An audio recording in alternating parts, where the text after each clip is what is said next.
அண்மை செய்தி. திருப்பரங்குன்றம் மலை விவகாரத்தில் கடந்த ஆண்டு டிசம்பர் 4 முதல் நேற்று வரை 2 மாதங்கள் நடந்தது என்ன என்ற கேள்வி எழுந்திருக்கிறது. விரிவான அறிக்கை வெளியிட்டுள்ள மதுரை மாவட்ட ஆட்சியர் சங்கீதா தெரிவித்திருக்கிறார். அண்மை செய்தியாக பார்த்துக் கொண்டிருக்கிறோம். இது குறித்த கூடுதல் விவரங்களை செய்தியாளர் மதிவாணன் வழங்க நாம் கேட்கலாம். வணக்கம் மதிவாணன், கூடுதல் விவரங்கள். வணக்கம் அருணேஷ். மதுரை திருப்பரங்குன்றம் மலை விவகாரம் சம்பந்தமாக தற்சமயம் மதுரை மாவட்ட ஆட்சித்தலைவர் ஒரு முக்கிய அறிக்கையை வெளியிட்டிருக்கிறார். அந்த அறிக்கையை தான் நாம் தற்சமயம் பார்த்து கொண்டிருக்கிறோம். அதாவது திருப்பரங்குன்றம் கிராம பகுதியைச் சேர்ந்திருக்கிற அனைத்து மதத்தினரும் ஒற்றுமையாகவும் அதே சமயம் மதச்சார்பின்மையின்றி மத நல்லிணக்கத்தை பேணும் வகையில் தான் வாழ்ந்து வருகின்றனர் என்ற அறிக்கையை கூறியிருக்கிறார். வெளியூரைச் சேர்ந்த இருதரப்பைச் சேர்ந்த அமைப்பினர்கள் அப்பகுதி மக்களிடையே பொது அமைதிக்கு பங்கம் விளைவிக்க முயற்சிப்பதை கட்டுப்படுத்தவும் பொது அமைதி மற்றும் மத நல்லிணக்கத்தை பேணவும் தான் அனைத்து நடவடிக்கைகளும் மேற்கொள்ளப்பட்டு வருகிறது என மாவட்ட ஆட்சியர் சங்கீதா முக்கிய அறிவிப்பை வெளியிட்டிருக்கிறார். நேற்றைய பொழுது நடந்த கண்டன ஆர்ப்பாட்டத்தில் மதுரை மாவட்ட ஆட்சித்தலைவர் சங்கீதா அவர்களை விமர்சித்து சில தலைவர்கள் பேசியிருந்தார்கள்.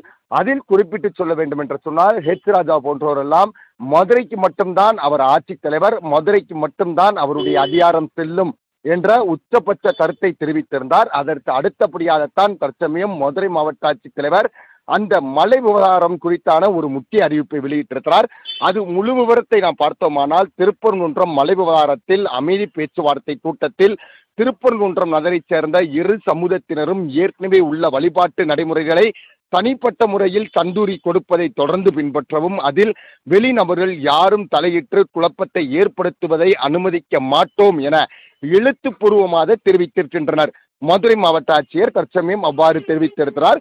மதுரை மாவட்டம் திருப்பரங்குன்றம் மலை விவகாரம் தொடர்பான மதுரை மாவட்ட ஆட்சித்தலைவர் அதில் கடந்த 4/12/2020 அன்று மதுரை மாவட்டம் திருப்பரங்குன்றம் அருள்மிகு பழனி ஆண்டவர் கோவில் தெருவில் புதியதாக மலை மேல் உள்ள தர்காவில் கந்தூரி செய்பவர்களுக்கு அனைத்து வசதியும் உள்ளன என்ற வாசகம் பொருந்திய அறிவிப்பு பலகையினை தர்கா மேனேஜிங் ட்ரெஸ்ஸினால் வைக்கப்பட்டுள்ளதாக திருக்கோயில் மூலம் திருப்பரங்குன்றம் காவல்துறையினருக்கு புகார் என்பது தெரிவிக்கப்பட்டிருந்தது. அதன் அடிப்படையில் தான் மேற்படி வாசம் நீக்கம் செய்யப்பட்டிருக்கிறது. திருப்பரங்குன்றம் மலையில் 25/12/2024 அன்று காலை மிகச் சரியாக 9 மணி அளவில் கந்தூரி, அதாவது ஆடு பலியிடுகள் என்று சொல்லப்படுகிறது, கொடுப்பதற்கு 5 நபர்கள் மலை ஏறச் சென்ற போதுதான் அங்கு பணியில் இருந்த காவலர்கள் தடுத்ததால் தந்தூரி கொடுப்பதற்கு அனுமதி வழங்க கோரி ஆர்ப்பாட்டத்தில் ஈடுபட்டனர். அதனைத் தொடர்ந்து இஸ்லாம் சமூகத்தினர் மதுரை மாவட்ட ஆட்சியர் அவர்களிடம் முறையிட்டதின் பேரில் கடந்த 31/12/2024 திருமங்கலம் வருவாய் கோட்டாட்சியரின் தலைமையில் அமைதி பேச்சுவார்த்தை என்பது நடத்தப்பட்டது. கூட்டத்தில் ஏற்கனவே கடந்த ஆண்டுகளில் நடைமுறையில் உள்ள வழிபாட்டு நடைமுறைகளை இந்த ஆண்டிலும் தொடர வேண்டும் என்றும் மேற்படி மலை மீது கந்தூரி கொடுக்கும் நடைமுறை தொடர்பாக போதிய ஆதார ஆவணங்களை மேற்படி தர்கா தரப்பினர் மற்றும் இந்து சமய அறநிலையத்துறை ஆகியோரால் சமர்ப்பிக்கப்படவில்லை என்பதால் இந்த தேர்வு என்பது தொடர்பாக உரிய நீதிமன்றத்தின் மூலமாகத்தான் பரிகாரம் தேடிக்கொள்ள வேண்டும். சட்டம் ஒழுங்கு பிரச்சனைகளை கருத்தில் கொண்டு முடிவு செய்யப்பட்டது. ஆனால் மேற்படி தீர்மானங்களை ஏற்றுக்கொள்ள மறுப்பு தெரிவித்து திருப்பரங்குன்றம் ஹஜ்ரத் சுல்தான் சிக்கந்தர் பாதுஷா அவுலியா தர்கா மற்றும் பள்ளிவாசல் நிர்வாகத்தினர் தீர்மானத்தில் கையொப்பம் செய்யாமல் சென்று விட்டனர். மேலும் கடந்த 18/1/2025 அன்று சந்தனக்கூடு விழாவினை முன்னிட்டு திருப்பரங்குன்றம் ஹஜ்ரத் சுல்தான் சிக்கந்தர் பாதுஷா பள்ளிவாசல் நிர்வாகத்தினால் மலையின் மீது உள்ள சிக்கந்தர் பள்ளிவாசலில் கந்தூரி, அதாவது ஆடு பலியிடுவதற்கு கொடுப்பதற்கு அனுமதி கோரி மனு அளிக்கப்பட்டது. மேற்படி கோரிக்கை மறுக்கப்பட்டது. எனினும் மேற்படி நபர்கள் கந்தூரி கொடுக்க முற்பட்டனர். மேற்கண்ட நபர்கள் பெரிய ரக வீதியில் வந்தபோது காவல்துறையினரால் தடுத்து நிறுத்தப்பட்டு வழக்கு பதிவு செய்யப்பட்டு விசாரணையில் இருந்து வருகிறது.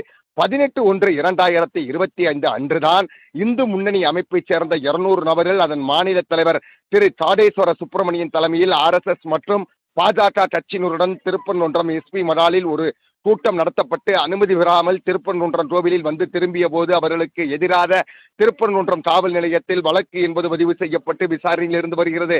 மதுரை மாவட்ட ஆட்சியரிடம் கடந்த 27/1/2025 அன்று திருப்பரங்குன்றம் அனைத்து கட்சி நிர்வாகிகளின் என்று திருப்பரங்குன்றம் கிராமத்தை சார்ந்த 11 நபர்கள் தங்களது கிராமத்தில் அனைத்து மதத்தினரும் ஒற்றுமையாகவும் இருப்பதாகவும் வெளிநபர்கள் யாரும் தங்களது ஊரில் நடைமுறையில் உள்ள வழிபாட்டு முறைகள் குறித்து தலையீடு செய்யாமல் இருக்க வேண்டும் என வேண்டிய மனு கொடுத்தனர்.